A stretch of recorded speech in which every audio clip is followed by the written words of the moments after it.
अरे सही दुल्हन कहा थे सुना हो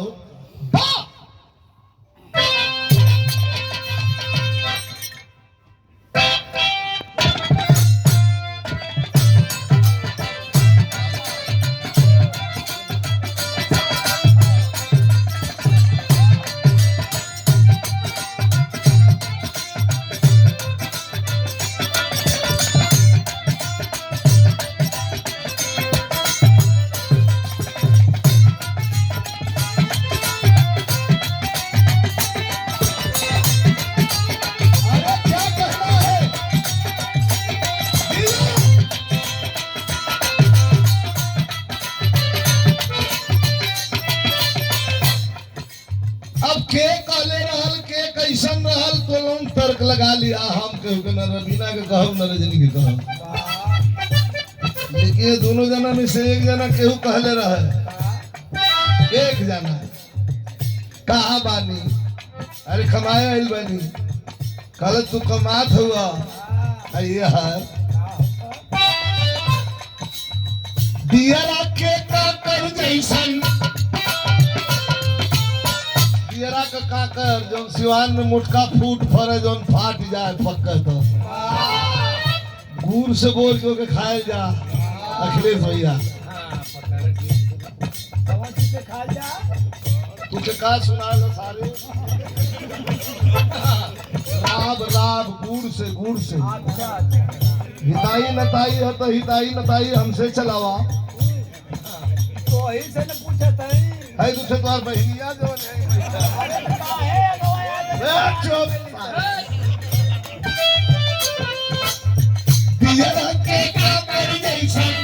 बहनिया कहला समाज पर सामी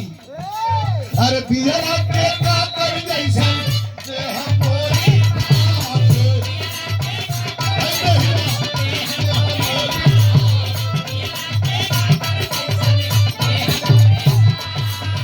तो सकरा जाई राजा तो सकरा जाई राजा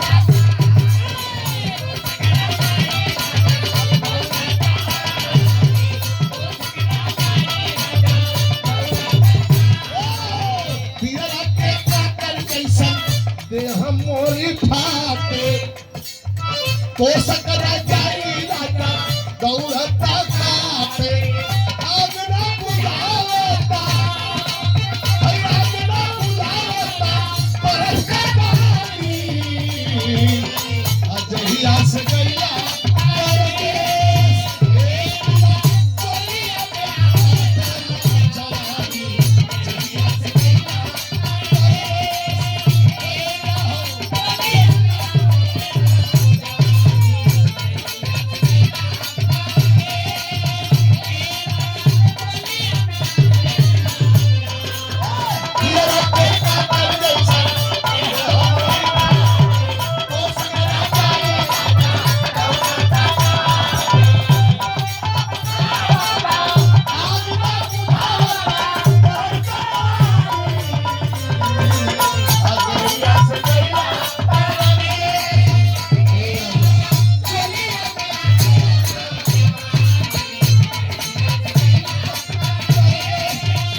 जहिया से गईला परदेश करेजा हमार चुलिया में आते ना जवानी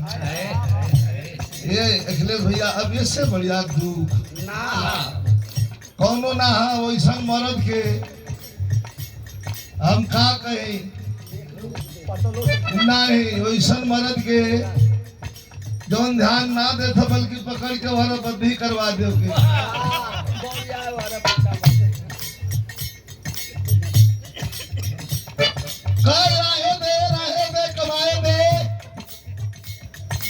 लेकिन कहलस देहिया देहिया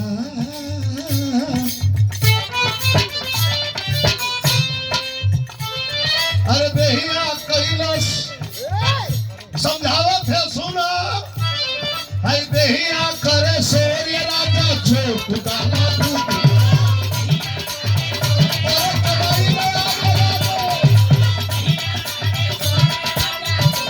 सुना सुना है देहिया करे सूर्य राजा जो तू डाला बुद्धि पर खबो खबो अरे मनवा करे हार के हम चढ़ जाए